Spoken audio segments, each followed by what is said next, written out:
A U.S. Coast Guard pursuit begins with a speck on the horizon, an unremarkable dot in the vast blue of the Pacific or Caribbean. But to the trained eyes of the U.S. Coast Guard, that speck carries the weight of billions of dollars in illicit cargo, countless lives endangered by cartel violence, and the relentless battle to hold the line at sea. These aren't just boats, they're cartel, go-fast vessels, sleek and low-profile, built for one purpose: to outrun and outlast any law enforcement presence that dares to give chase. And yet, despite their raw speed and brutal efficiency, these vessels consistently collide with a tactical web far more complex and relentless. The multi-layered approach of the United States Coast Guard. The reality is simple. Cartel smugglers know speed alone isn't enough, and the Coast Guard knows it too, which is why their playbook doesn't depend on a single trick. It's a fusion of surveillance, speed, firepower, and precision coordination. Every intercept is a chess match played out across hundreds of nautical miles, where hesitation means escape, and one wrong calculation could mean the loss of tons of narcotics bound for U.S. streets. The hunt begins in the sky, where maritime patrol aircraft, like the HC-130J, scan the endless blue with radar systems designed to pierce distance and detect faint signatures. Alongside them, unmanned aerial vehicles circle silently, extending the Coast Guard's eyes into areas where cutters cannot reach. This isn't random patrol work. It's targeted, informed by intelligence networks that stretch across continents with inputs from JIATF South, Customs and Border Protection, and allied forces. The smugglers' gamble on a limitless ocean is nullified by a surveillance grid that blankets the water with awareness. This network feeds real-time data to command centers, tracking vessels long before they reach coastal waters. Surveillance doesn't just locate the go fast, it locks it in a digital cage, streaming coordinates in real time to ships racing below. Smugglers who once relied on speed and surprise now face a system that sees them hours, sometimes days, in advance. The image of patrol boats scanning the horizon is outdated. The Coast Guard is a system that sees them from every angle, making escape a matter of choreography, not luck. What feels like a gamble at sea is in reality a scripted encounter already foreseen by intelligence analysts on land. The moment a suspect vessel appears, the chase is set in motion, not by one cutter, but by an interconnected net. On the ocean surface, the fast response cutters come alive. When intel hits, the cutters unleash their true hunters. Rigid hull inflatable boats, RHIBs, and deployable pursuit boats, small enough to maneuver with agility and fast enough to match the cartel's go-fast hull for hull. To the smugglers, it feels like an ocean shrinking around them. Before we get to that, I need your help. I'm trying to hit 50,000 subscribers by the end of the year, and I need your help. So I would really appreciate it if you could subscribe and help me out. The cutter itself remains the beating heart of coordination, tracking both friend and foe, ready to reel its boats back in or launch reinforcements. For the crews aboard the RHIBs, it's raw adrenaline, skimming waves at blistering speed, closing distance as the smugglers dump bales overboard in desperation. Every second counts. Every wave could flip the balance. But speedboats alone aren't the Coast Guard's ace. Above the chaos, rotor blades tear the air as helicopters close in. The Coast Guard's integrated air-sea response is where its coordination shows its sharpest edge. Armed MH-90s hover over the chase, loudspeakers blaring warnings in Spanish and English. Their presence both a psychological weapon and deadly insurance. The smugglers, often riding lightweight, go-fast boats built for raw velocity, find themselves trapped in 3 dimensions. The helicopter becomes the hunter in the night. The MH-65 Dolphin's infrared sensors and night vision devices turn the dark ocean into a lit grid. The speedboat can weave and juke, but it cannot hide from the aerial eye that reports every move back to the cutter. The helicopter hovers like a spotlight of inevitability. Meanwhile, the cutter closes the wider arc and the RHIBs sweep in from the flanks, carving off lanes of escape. Every escape route narrows into a dead end, and the ocean, which moments before seemed like infinite freedom, transforms into a cage. This is not a rigid dance. It is jazz with high stakes, where discipline and improvisation fuse under pressure. A boat that can outrun a cutter cannot outrun a cutter, a helicopter, and two RHIBs working in concert. The smuggler's one advantage, raw speed, is neutralized by geometry and coordination. When smugglers ignore commands, betting on velocity and ocean spray to shield them, the layered play escalates. Non-lethal deterrents like flashbang grenades or entangling nets force hesitation. When that isn't enough, precision fire comes into play. Machine gun bursts that arc into the water as a warning, or targeted rounds into outboard engines that send the go-fast dead in the water. The sound of engines sputtering under a hail of precision fire is often the final note of the pursuit. In those seconds, the balance of fear shifts. A crew that believed in speed suddenly finds itself dead in the water. The sudden transition from power to paralysis produces a raw panic that even hardened smugglers cannot easily contain. The psychological effect is devastating. Escape is no longer theoretical, it is mathematically impossible. In that moment of collapse, many smugglers do the same thing. They jettison their cargo. They toss millions of dollars worth of narcotics into the sea, sacrificing the very load they were trusted to deliver. The reasons for this are not singular but layered. A sudden loss of escape, fear of legal consequences, and the shock of overwhelming force. The thinking is crude but instinctive. No cargo, weaker case. In the panic of imminent arrest, ditching contraband feels like the only sliver of control left. Yet this decision rarely succeeds, as agents are trained not just to disable vessels, but to recover contraband quickly. They deploy small boats to scoop up packages, use nets to corral floating bales, and sometimes employ infrared sensors at night to track where bundles land. Smugglers cling to the belief that dumping improves their chances, but it's a gamble made in the frenzy of perceived last options. The most dramatic moments often come at the instant of failure for the cartel crews.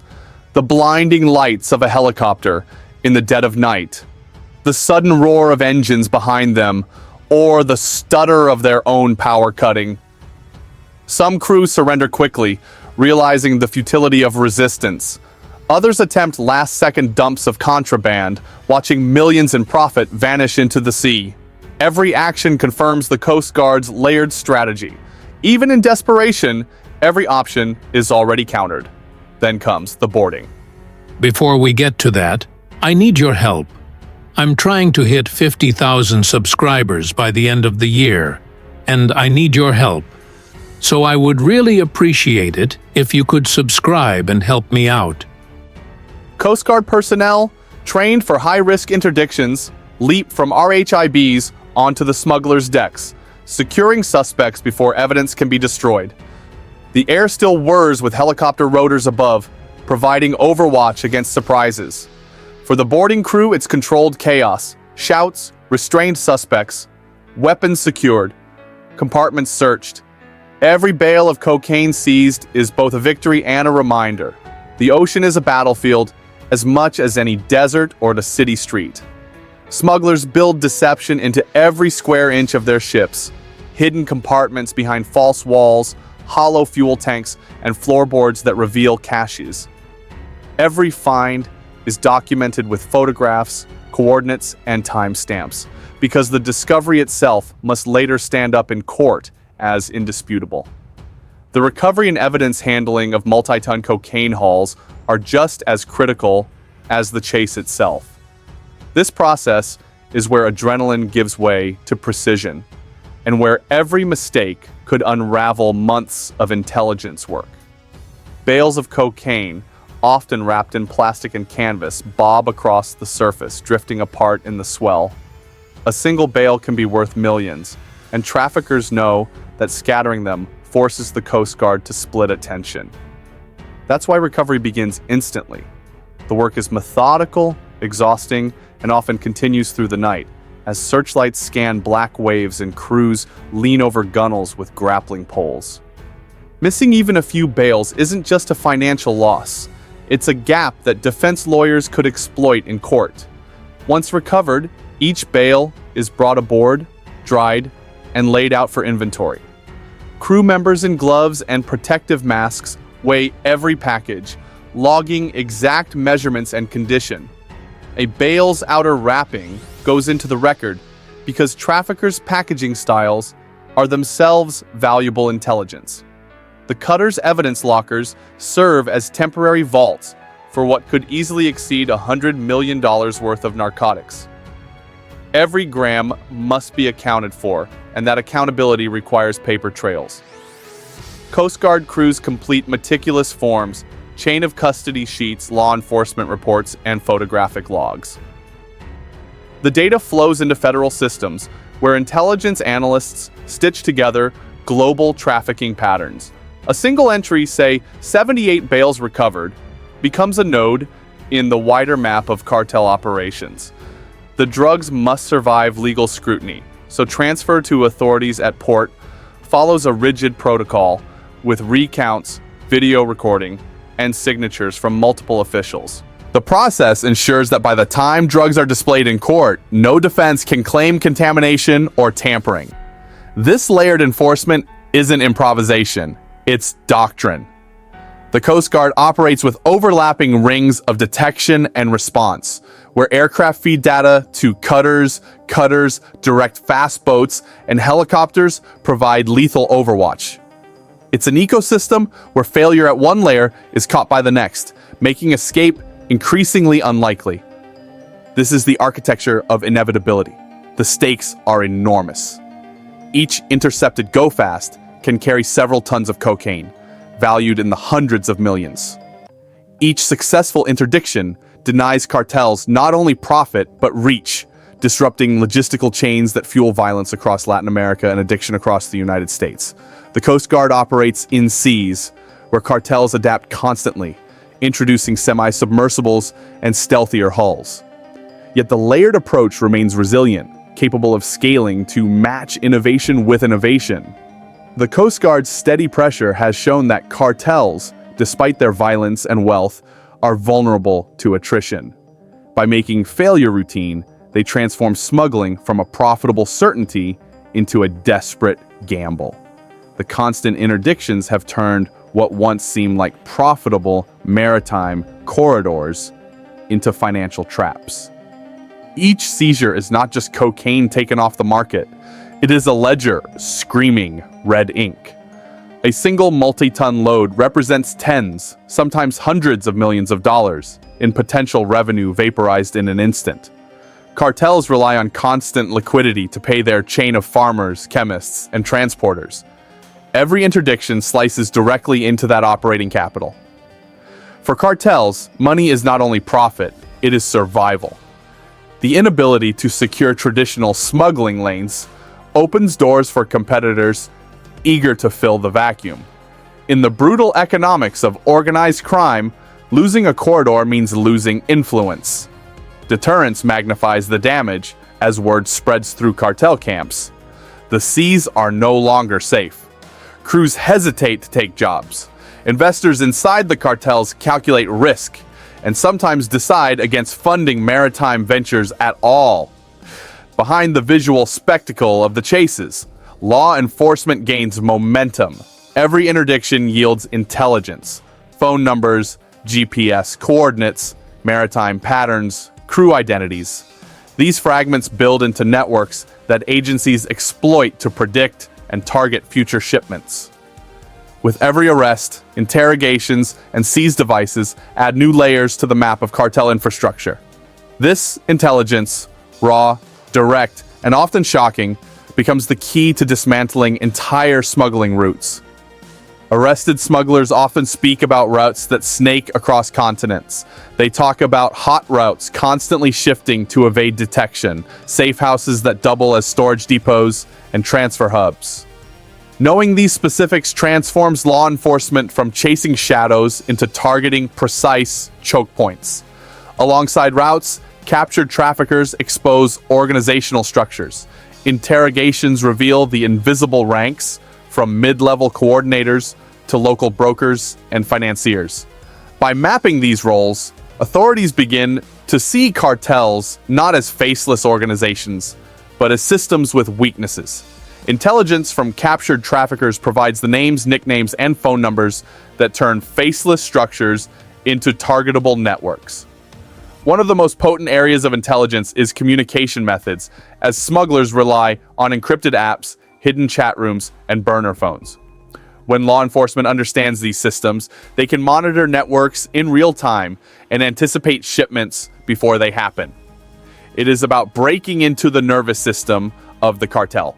Equally critical is intelligence on financial flows, as smugglers explain how profits are laundered through shell companies and legitimate businesses. Following this money allows authorities to choke cartels at their financial heart, freezing assets, and disrupting the lifeline that sustains violence and corruption. This is the multiplier effect.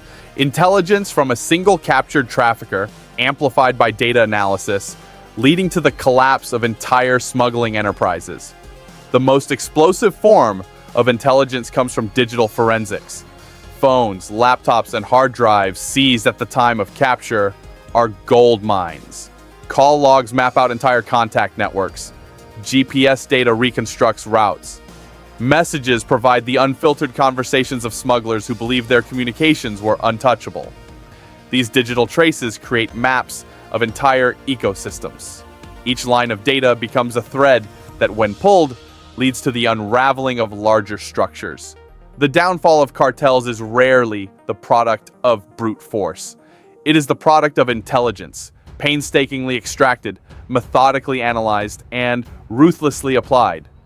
These high-speed drug smuggling chases demonstrate that the U.S. can dominate every inch of its maritime border for several key reasons. The U.S. fields a surveillance grid built on satellites, radar arrays, and high-altitude drones that blanket the ocean with awareness. Smugglers who once relied on speed and surprise now face a system that sees them hours, sometimes days, in advance. Once detected, smugglers confront the integrated air-sea response. The interplay between assets is precise. Helicopters vector the target's position, cutters angle to cut off escape routes, and interceptors surge forward for the final stop. This is dominance in motion, where chaos is engineered into control. The U.S. forces wield advanced navigation and communication systems that transform raw speed into decisive advantage. Precision rifles and disabling fire techniques, bursting through outboard engines with controlled shots, strip smugglers of their only asset, movement. Speed without protection becomes a liability. Underneath the action lies law and procedure. The Coast Guard is not a military force acting without limits. It operates under strict legal frameworks that enable decisive action while upholding sovereignty. Boarding teams train relentlessly in maritime law enforcement, executing controlled takedowns that turn violent confrontations into orderly arrests. Disabling fire is not reckless, it is codified. The Coast Guard doesn't just patrol its waters, it demonstrates sovereignty with every chase concluded in control. The chase is not spectacle, it is a defense of social fabric. Watching a helicopter fire burst into an engine is not simply about mechanics. It is the embodiment of state power, asserting that its borders are impermeable. The Coast Guard embodies order imposed on chaos, control over defiance, and law over criminal reach. The U.S. transforms the ocean into controlled space. Every interception reinforces the identity of America as a nation that secures its edges, that denies traffickers the myth of freedom of maneuver. The lesson is stark. Time is not on the smuggler's side. The countdown of each chase favors the U.S. because the longer the run, the more assets converge, the tighter the net closes. The pace builds until the inevitable climax, Engines shot out, suspects detained, drugs piled on deck as evidence of a failed incursion. The closure lies in perspective. These high-speed chases may thrill, but their deeper meaning is assurance. They reveal that the U.S. does not merely react to threats, but asserts dominance across its maritime frontier. Every tool, satellites, cutters, helicopters, law, intelligence, converges into a single truth. There is no safe inch for traffickers. The ocean, once thought of as a smuggler's ally, has become their trap. And in each chase that ends with flashing lights and seized contraband, the message is renewed. Sovereignty is not theoretical. It is enforced in the spray of salt water, the crack of disabling fire, and the unmistakable dominance of a nation that secures every edge of its border.